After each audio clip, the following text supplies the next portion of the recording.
Salam alaikum. On va poursuivre les exercices sur les suites et on va faire maintenant l'exercice 4.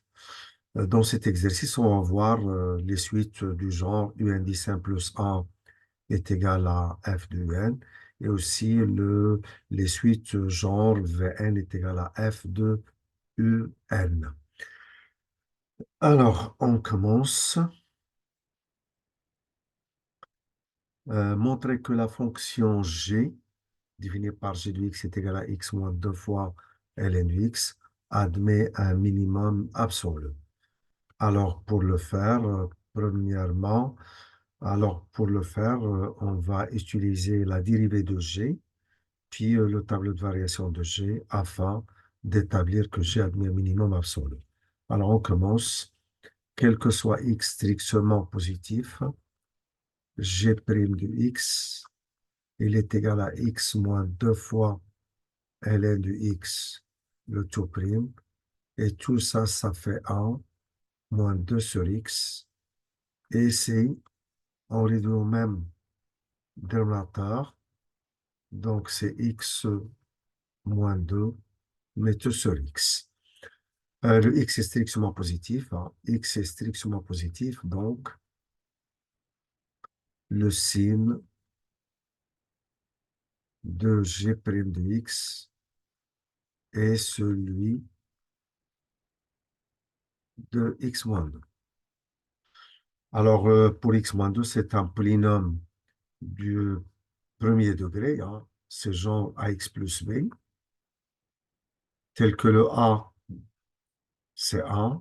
Ce polynôme s'annule quand x égale 2. Donc, à droite, c'est le signe de a, donc qui est positif, donc c'est positif. Et à gauche, c'est le signe contraire. Donc, on va tout de suite donner le tableau de variation de G maintenant.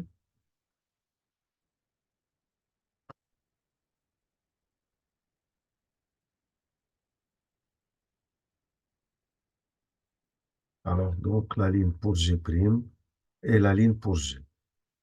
Donc, voilà maintenant le tableau. Alors, on remplit ce tableau. Alors là, c'est x. Là, c'est g' de x. Et là, c'est g de x. On va placer le domaine de définition. C'est 0 plus l'infini. 0 n'appartient pas, donc je mets deux barres. Et là, c'est plus l'infini. Et 0, j'ai dit, n'appartient pas. Donc, 0, il est éliminé.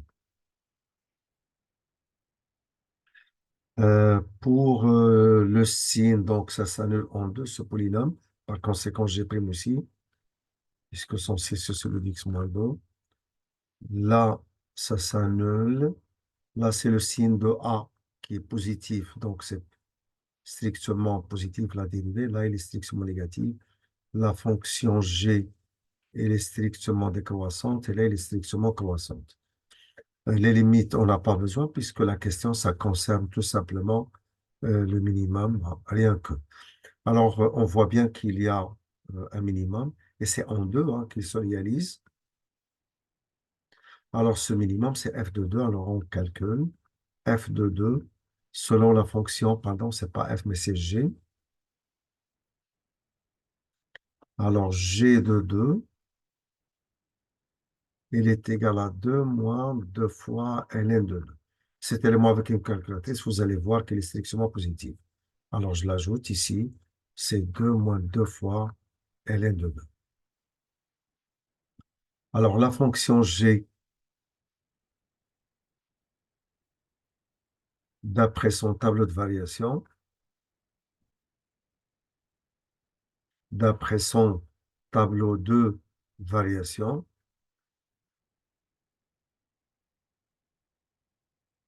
elle admet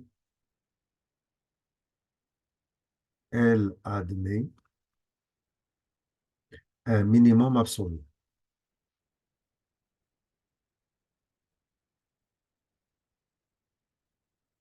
Un minimum absolu égale à 2 moins 2 fois ln de 2. Voilà, on a répondu à la première partie. La deuxième partie, là, il faut en déduire que g de x est strictement positif sur 0 plus l'infini. Alors, pour faire la déduction, C'est la deuxième partie de la question.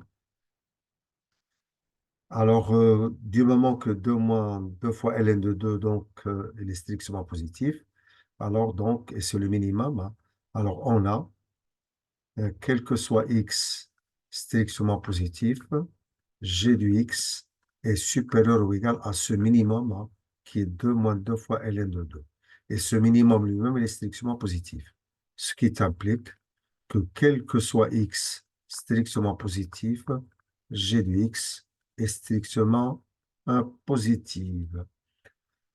Et quand je parle de g du x, hein, en tant qu'image, hein, donc g du x est strictement positif. Voilà, on a fini avec. On passe à la question suivante, montrer que f, on va faire cette question ici, montrer que f est strictement croissante sur 0 plus l'infini. Alors là, on va d'abord calculer f' sur 0 plus l'infini. Pour deuxièmement, quel que soit x strictement positif, f' de x, il est égal à x plus 1 moins ln de x au carré, mais le tout prime. Là, un rappel. Dans ce rappel, la dérivée en général de f à la puissance n, c'est n fois f' fois f à la puissance n moins 1. Un exemple, si on veut chercher la dérivée de ln de x à la puissance 5, mais le tout prime, ça va être 5 fois ln de x, le tout prime, fois ln de x à la puissance 5 moins 1, c'est-à-dire c'est 4. Ça fait 5 fois 1 sur x fois ln de x de tout à la puissance 4, alors qu'on peut écrire plus simplement, sous sa forme la plus simple, ça fait 5 fois ln de x le tout à la puissance 4 sur x. Revenons maintenant à notre sujet ici et on va poursuivre. Pour x, donc la dérivée c'est 1, pour le 1 c'est 0, et là ça fait moins 2 fois ln de x le tout prime fois ln de x, mais 2 moins 1 c'est 1, donc à la puissance 1, donc c'est ln de x. Et tout ça, ça fait 1 moins 2, là c'est 1 sur x, donc ça fait 2 sur x fois ln de x. Et on va réduire au même dénominateur. Le dénominateur commun, donc c'est x, et là ça fait x moins 2 fois ln de x. L'expression ici que vous avez n'est rien autre que g du x. Et du moment que c'est g du x, eh ben on l'ajoute, c'est g du x et tout ça sur x. Alors, g du x, on sait qu'il est strictement positif. Alors, on a g du x est strictement positif et x est strictement positif. Donc, g du x sur x est strictement positif, ce qui implique que f' de x aussi est strictement positif. Donc, maintenant, vu ce qu'on a trouvé, hein, donc la fonction f, elle est strictement croissante sur 0 plus l'infini. Alors, il en résulte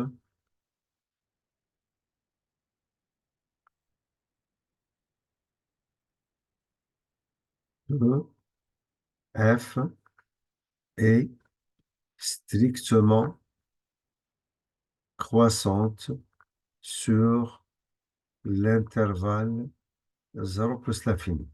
Et quand on revient à la question, ben c'est ce qu'on a demandé de démontrer. Donc, c'est fini. C'est ce qu'il fallait démontrer.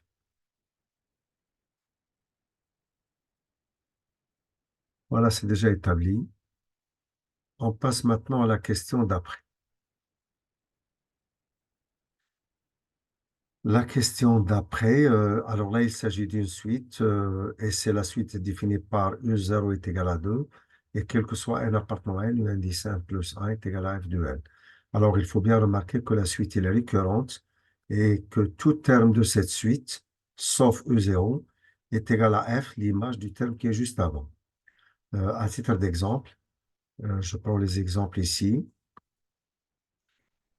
Si on envisage maintenant E1 par exemple, eh ben c'est F, le terme qui est juste avant le précédent, c'est U0. Si vous prenez E10, eh ben F, le terme qui est juste avant, donc c'est E9. Si vous prenez U indice n plus 2, c'est F, le terme qui est juste avant, c'est U indice n plus 1.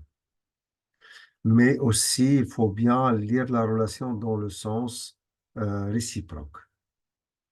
C'est que l'image de tout terme de la suite, c'est le suivant. Si vous prenez comme ça F de U4, eh ben, le suivant, c'est U5. Si vous prenez F de U indice n moins 1, donc le suivant, c'est UN. Voilà, je pense qu'on a bien assimilé hein, ce qu'on a dans cette relation de récurrence. On va faire la première question. Montrer que, quel que soit n appartenant à n, 1 est plus petit que n, plus petit que 3. Comme la suite elle est récurrente, on va faire un raisonnement par récurrence. Alors, premièrement, montrons par récurrence que, quel que soit n appartenant à n, 1 est plus petit que n est plus petit que 3. Alors là, il s'agit maintenant ici, il s'agit de P de n, la proposition pour n, P de n, je le note. Alors maintenant, la première étape dans ce raisonnement, c'est que, alors on doit montrer que P de 0 est vrai. Montrons que P de 0 est vrai, et pour 0 parce que il s'agit de l'ensemble n et le premier élément, c'est 0. Alors P de 0, selon P de n, on remplace n par 0. 1 est plus petit que U0 et plus petit que 3. Ceci est équivalent à 1. U0, c'est 2, hein, plus petit que 3. Ce qu'on a ici, c'est une proposition qui est vraie. Je l'écris. Ce qui est vrai. Et du moment que cette proposition est vraie, donc celle-ci, hein, c'est-à-dire P de 0 est vrai. Donc P de 0 est vrai. Voilà, on a fini avec la première étape. On passe maintenant à la seconde. La seconde étape, premièrement, on fixe le n, soit n appartenant à l'ensemble n, et on va poser l'hypothèse de récurrence, supposons que A, l'hypothèse, c'est-à-dire on va supposer que P de n est vrai. Pardon, ici, la sélection dit P de n, voilà le P de n. C'est P de n. Et ce qu'on est en train de démontrer, hein, c'est que quel que soit n appartenant à n, P de n est vrai. Et soit n appartenant à n, supposons que P de n est vrai, c'est-à-dire on va supposer que 1 est plus petit que n est plus petit que 3. Supposons que 1 est plus petit que n est plus petit que 3. Et montrons que, donc là, on n'a qu'à remplacer le n par n plus 1. Et montrons que 1 est plus petit que u indice n plus 1 est plus petit que 3. Ce que vous avez ici, il s'agit de l'hypothèse de récurrence. Pour faire cette question, on va faire un rappel aussi d'une notion très très importante.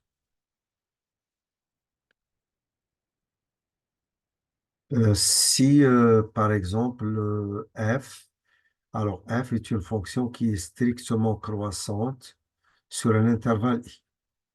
Et j'ai dit qu'elle est strictement croissante.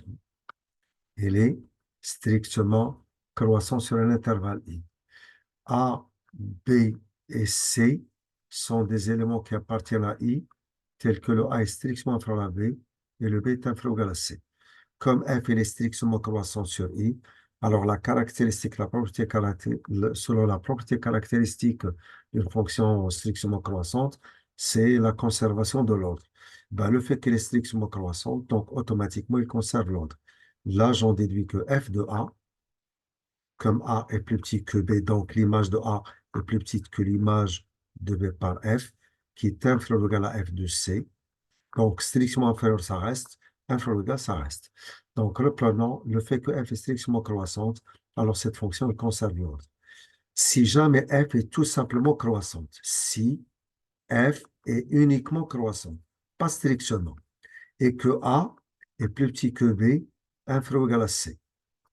Donc, si maintenant on utilise f, il conserve l'ordre, mais ceci implique que f de a est inférieur ou égal. Le fait qu'elle est croissante, f de a, ça peut atteindre f de b. Et là, comme c'est inférieur ou égal, ça reste. Donc, faites bien attention. Quand c'est strictement, alors c'est strictement. Quand c'est uniquement croissante, attention, il est possible d'atteindre f de a, il est possible qu'il atteigne f de b. Et j'ajoute aussi, vous savez bien, quand alpha est plus petit que bêta, eh ben, alpha est inférieur ou égal à bêta aussi. Et le fait que f de a est plus petit que f de b, je peux en déduire ici que f de a, elle est inférieure ou égale à f de b, mais elle est déjà inférieure ou égale à f de c. Donc, le passage de strictement inférieur à inférieur ou égal, donc c'est un passage qui est très correct. Reprenons maintenant notre sujet après ce rappel et montrons que, alors selon l'hypothèse de récurrence, voilà ce qu'on a. Alors, je vais l'écrire. D'après l'hypothèse de récurrence, le A est plus petit que N est strictement inférieur à 3. Or, c'est très important maintenant ce qu'on va utiliser. Or, F est strictement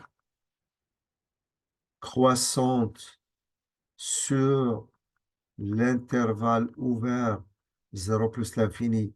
Et on le sait, hein, d'après deuxièmement, c'est d'après deuxièmement,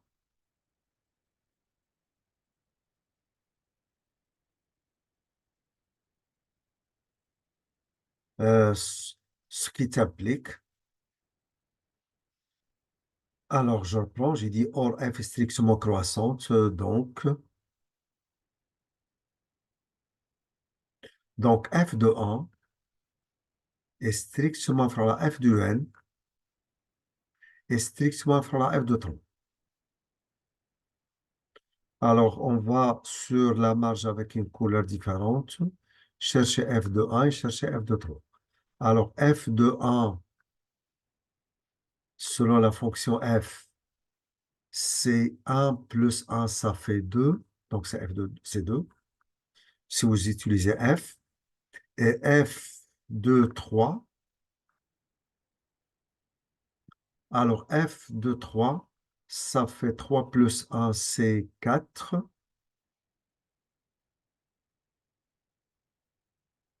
Alors 4, mais moins ln de 3, le tout au carré.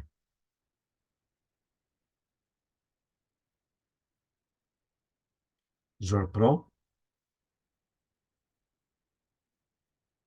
Moins ln de 3, mais le tout au carré. Cet élément, si vous cherchez une valeur approchée, vous allez trouver que c'est plus petit que 3, hein. C'est approximativement 2,8 comme ça. Donc, cet élément a approximativement 2,8. Alors, je poursuis.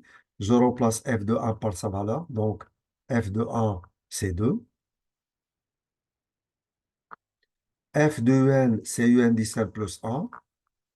Je pense qu'on ne l'avait pas oublié, hein. F de un, c'est un distinct plus 1. Et f de 3, c'est f de 3 pour nous. Mais cet élément, qui est f de 3, on sait que cet élément, approximativement,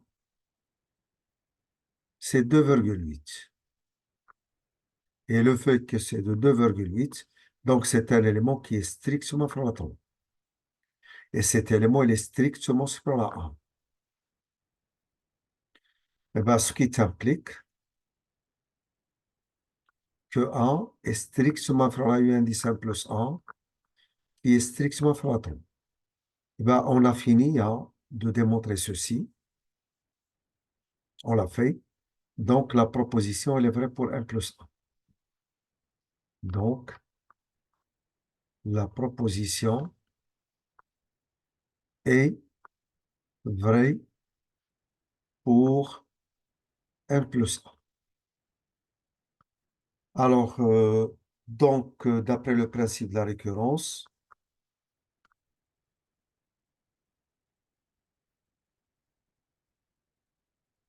d'après le principe de la récurrence, quel que soit n appartenant à n, 1 est plus petit que n est strictement flatteux. Voilà, c'est démontré maintenant, mais grâce à la fonction f, mais pas avec les cas, si vous voulez, des exercices qui ne dépendent pas des fonctions. Mais là, la suite, elle dépend de la fonction. Donc, il faut bien profiter de ce que vous avez trouvé pour la fonction. Montrer par récurrence que la suite. En déduire que la suite est convergente et déterminer sa limite. Alors, pour en déduire que la suite est convergente et déterminer sa limite, alors c'est la question C qu'on va faire maintenant. Donc, deuxièmement, C. La suite UN, elle est d'abord croissante. Pardon. C'est la question B qu'on doit faire. Montrer que... Une seconde, s'il vous plaît.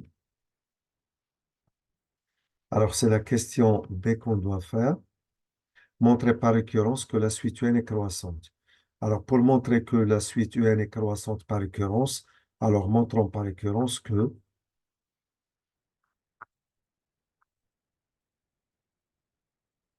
croissante, hein, que quel que soit N appartenant à N, E indice N plus 1 est supérieur ou égal à UN.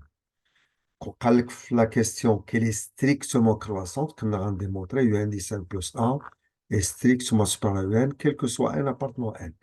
Mais comme c'est uniquement croissante, cache strictement, eh ben c'est supérieur ou égal. Je reprends. Si dans la question on demande que ça soit strictement croissante, là il faut que ça soit strictement supérieur à UN.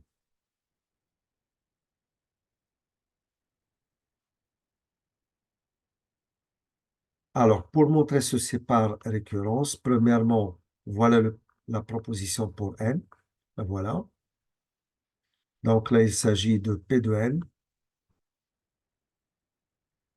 Et nous, maintenant, on doit chercher à montrer que P de 0 est vrai. Alors, première étape, montrons que P de 0 est vrai.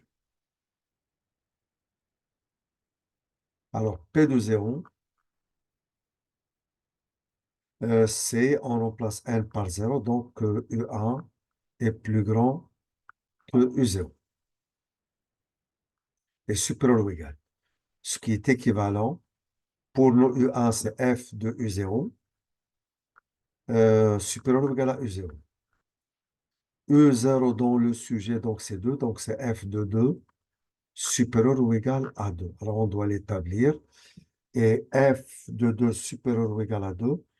Alors F de 2, F de 2, selon la fonction, ça fait 2 plus 1, ça fait 3, moins ln de 2, mais le tout au carré. Et si vous prenez ln, donc 3 moins ln de 2, le tout au carré, et vous trouvez une valeur approchée, vous allez bien trouver que cette valeur, elle est supérieure ou égale à 2, hein. Ça va être, j'ai dit supérieur ou égal à 2 parce que ln de 2, c'est plus petit que 1. ln de 2, c'est de l'ordre de 0,7, hein. Et 0,7 au carré, donc moins 3, ça reste toujours plus grand que 2. Donc là, ce qui est vrai, hein, là, c'est équivalent à 3 moins ln de 2, mais le tout au carré, supérieur ou égal à 2. À l'élément, vous allez tout simplement mettre une valeur approchée à cet élément et vous allez trouver que cette valeur elle est supérieure ou égale à 2. Et bien, ce qui est vrai. Il y a une calculatrice qui se donne une valeur approchée. ولكن إلا خدمتي دماغك راه غادي يبان لك بأن ln de 2 c'est de l'ordre de 0,7 au carré, donc ça n'atteint jamais 1. Quand on le retranche à 3, ça reste plus grand que 2. Ça reste plus grand que 2. Voilà ce qui est vrai. Ce qui est, ce qui est vrai, donc P de 0 est vrai. Voilà, on a bien montré maintenant que la proposition, elle est vraie pour n égale 0. Soit n appartenant à n, supposons que E indice n plus 1 est supérieur ou égal à UN. Donc là, il s'agit bien de l'hypothèse de récurrence. Montrons que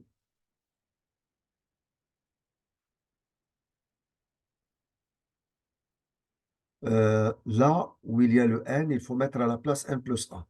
Le n, on met n plus 1, ça devient n plus 2. Et là, je mets n plus 1. Alors, on le fait. Montrons que U indice n plus 2 est supérieur ou égal à U indice n plus 1. On va revenir à l'hypothèse de récurrence. D'après l'hypothèse de récurrence, U indice n plus 1 est supérieur ou égal à UN. Voilà. La fonction f elle est strictement croissante sur 0 plus l'infini. Or, f est strictement croissante sur 0 plus l'infini. Donc, le fait qu'elle est strictement croissante, il conserve l'ordre. Donc, f de U indice n plus 1 est supérieur ou égal à f de n. Et on sait très bien ce que je vous ai déjà expliqué, que l'image, si on revient à la suite, hein, l'image de tout terme, c'est le suivant. Si je reprends ce que j'avais expliqué avant. Si vous prenez f de U4, le suivant, c'est U5. Si vous prenez f de U indice n plus 3, ça doit être le suivant, c'est U indice n plus 4. Revenons à notre raisonnement. F de U indice n plus 1, le suivant, c'est U indice n plus 2. Et là, F de UN, c'est U indice n plus 1. Donc, voilà, maintenant, on a démontré ceci. Donc, la proposition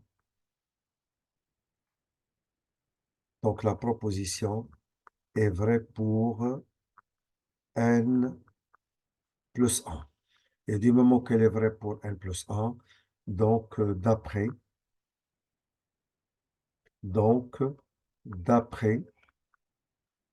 le principe de la récurrence, donc d'après le principe de la récurrence, quel que soit n appartenant à n, E indice n plus 1 est supérieur ou égal à un. Par conséquent, la suite, par conséquent, la suite En est croissante. Une seconde, s'il vous plaît.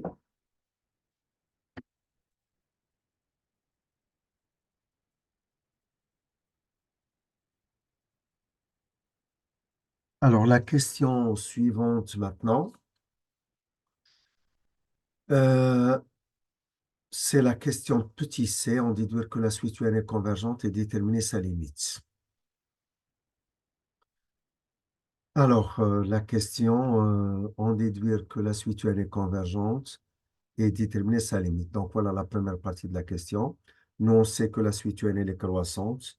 On sait qu'elle est majorée par 3, donc elle est convergente. Moi, je vais l'écrire.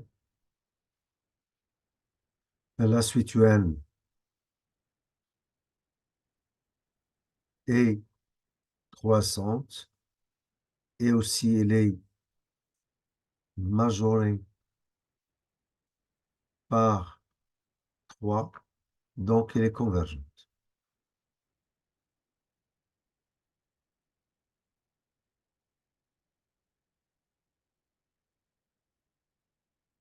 Alors, question d'après. Déterminer la limite de cette suite. Alors, pour déterminer la limite de cette suite, nous, on sait que la suite, elle est convergente. Alors, En est convergente. Et le fait qu'elle est convergente, ceci implique que la limite de EN, elle est égale à L, lorsque n tend vers plus l'infini, mais tel que le L appartient à R. Nous, on doit maintenant chercher à quoi est égal ce L. Là, on va appliquer un théorème dans le cours. Selon ce théorème, dont je vais faire le rappel ici, c'est que pour le cas des suites qui font partie de cette famille-là, pour le cas, si vous voulez dire les suites, sachant que f est contenu sur un intervalle i et que f de i est inclus dans i, et du moment qu'on est dans le cas des suites de cette famille, c'est-à-dire que E0 appartient à I, et que, quel que soit n appartenant à n, U indice n plus 1 est égal à f de n, c'est-à-dire que la suite fait partie de cette famille-là. Donc, ces quatre conditions, une fois qu'ils sont vérifiées, alors le L là qu'on doit chercher est une solution, je prends le L qu'on doit déterminer, est une solution de l'équation f de x égale x. J'ai dit est une solution de l'équation f de x est égal à x. Voilà. Et bien maintenant, on va tout de suite faire la question. Mais là, on a besoin d'un intervalle i. Et bien, je vous conseille, hein, selon l'encadrement que vous avez là, le n il est strictement compris entre 1 et 3. Vous pouvez choisir i, c'est, si vous voulez, l'intervalle ouvert 1-3, vous pouvez le faire. Et comme vous pouvez, si vous voulez, le choisir le segment 1-3. Alors, je vais le choisir le segment 3. C'est plus facile de travailler sur le segment que de travailler sur l'intervalle ouvert. Alors, soit I égale l'intervalle, le segment 1-3. Sur ce segment, alors on a, premièrement, la première condition, c'est que f est continu sur I, rien à signaler.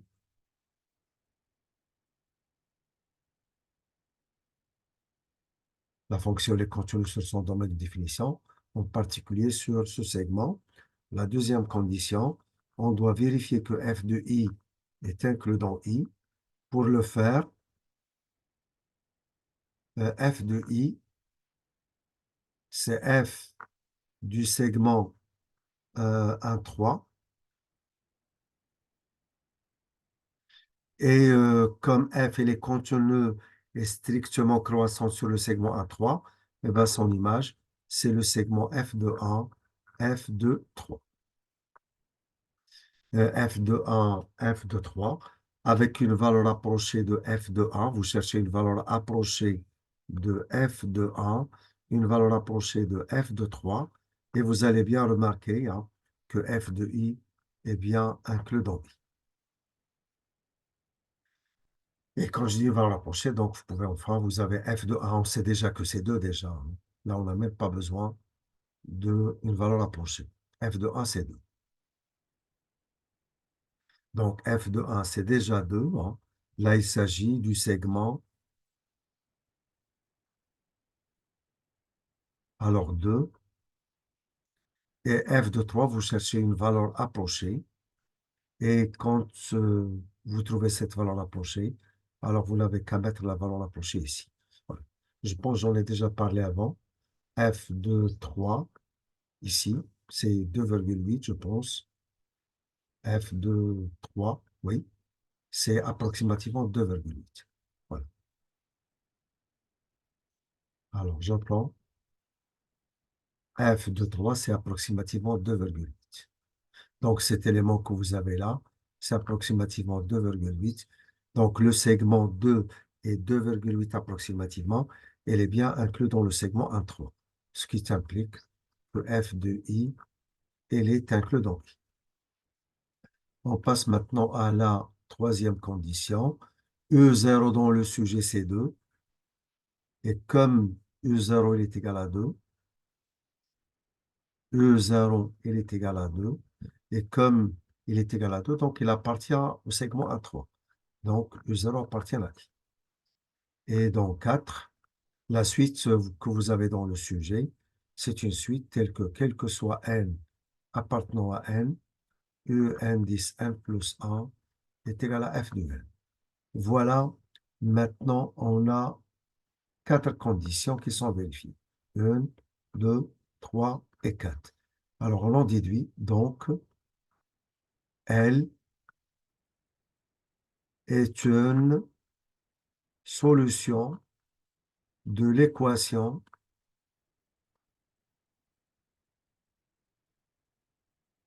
f de x égale x. Alors je reprends. Voilà ce qu'on a déjà, les 4 conditions. Donc, le L est une solution de l'équation f de x égale x. Eh bien, on va poser l'équation et chercher les solutions d'abord. Alors, f de x égale x est équivalent, selon l'expression de f, c'est x plus 1 moins ln de x de tout au carré, x plus 1 moins ln de x de tout au carré, il est égal à x. On voit bien que le x se simplifie, mais là, il reste 0. Euh, donc, je fais passer ln à l'autre membre, ça devient ln de x le tout au carré est égal à 1. Et bien, ln de x le tout au carré. Je rappelle, hein, quand grand x au carré il est égal à a et que a il est positif, alors grand x, il est égal à la racine carrée de a. Au grand x, il est égal à moins la racine carrée de a. Là, j'en déduis maintenant que le ln de x, il est égal à la racine carrée de 1, donc c'est 1, ou ln de x est égal à moins la racine carrée de 1, donc c'est moins 1.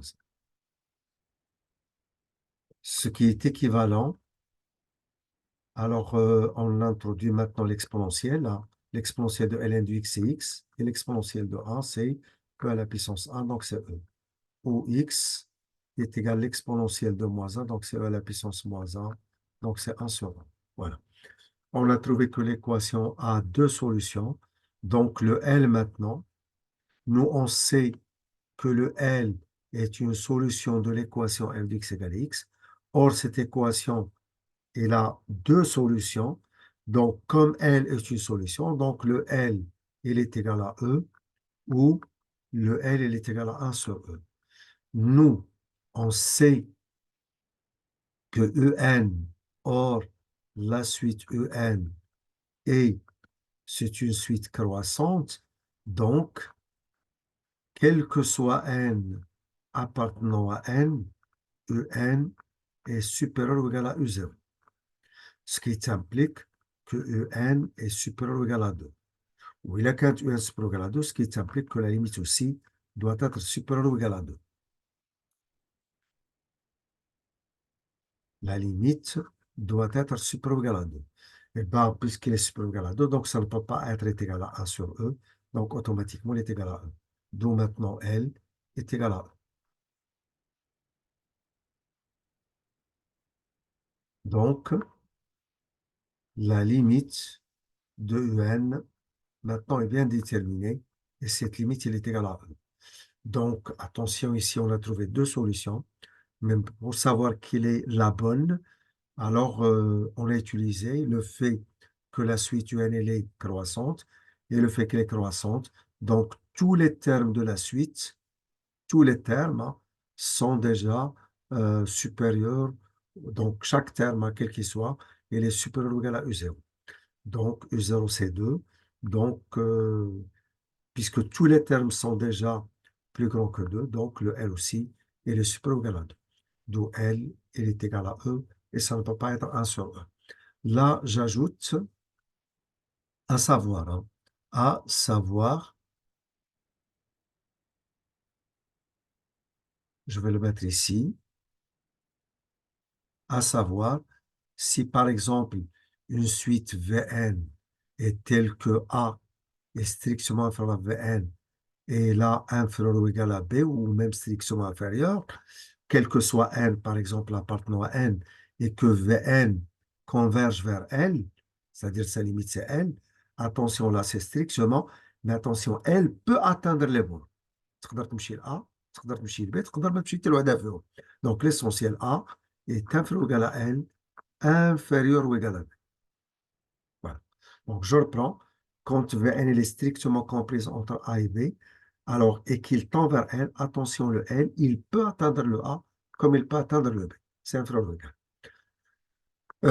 On passe à la question d'après maintenant. La question d'après, soit Vn, la suite est définie par calculer la limite de Vn. Eh ben, pour calculer la limite de Vn, c'est la question 3. Limite de Vn,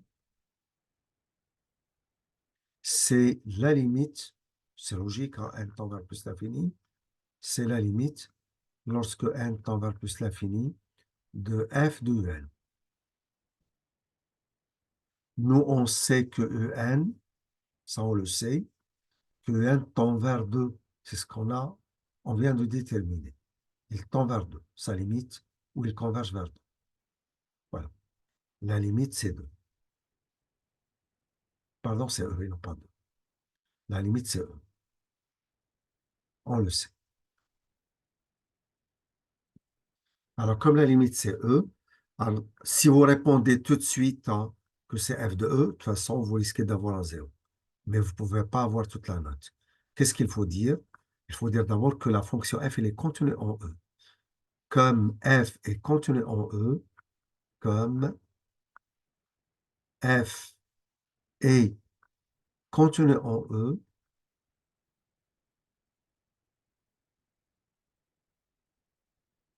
alors,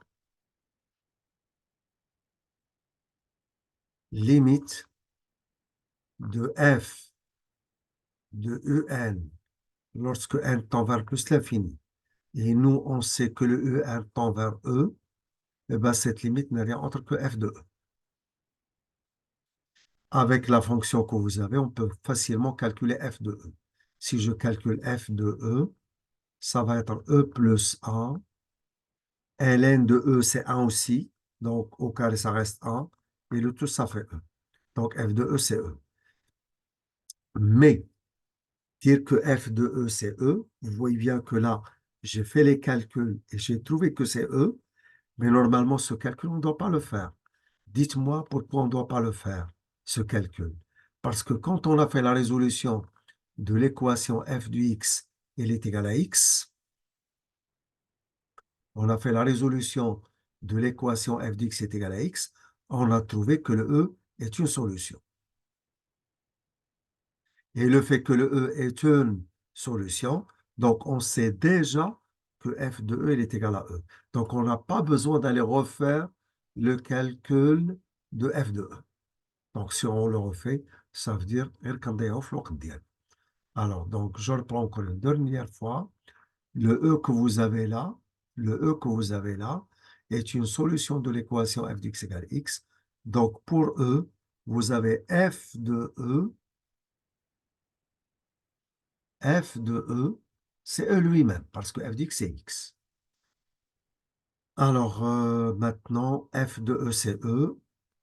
D'où maintenant, limite de Vn,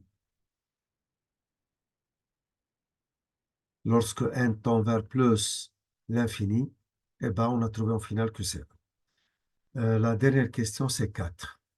Alors, dans la question 4, on pose Sn est égal, détermine la limite de Sn. Nous, on a démontré dans la première question ici que n est plus grand que 1, quel que soit n appartenant à n. Je vais l'utiliser. Alors, donc, d'après, premièrement,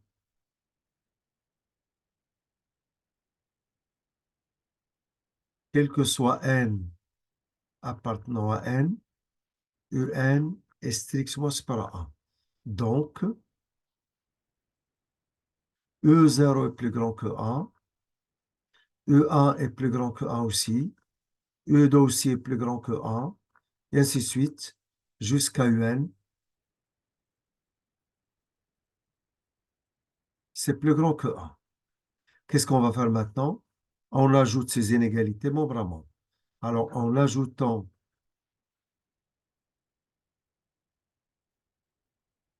ces inégalités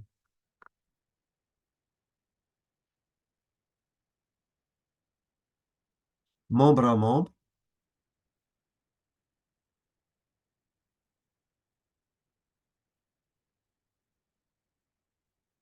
alors on trouve que,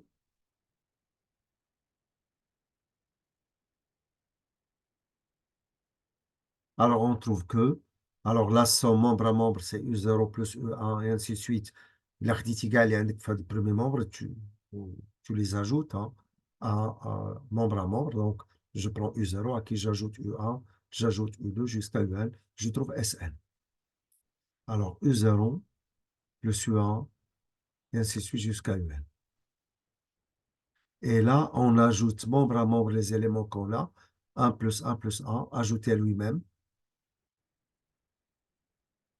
Mais le 1 ajouté à lui-même, la question c'est combien de fois? Alors, ajouté à lui-même, mais n fois.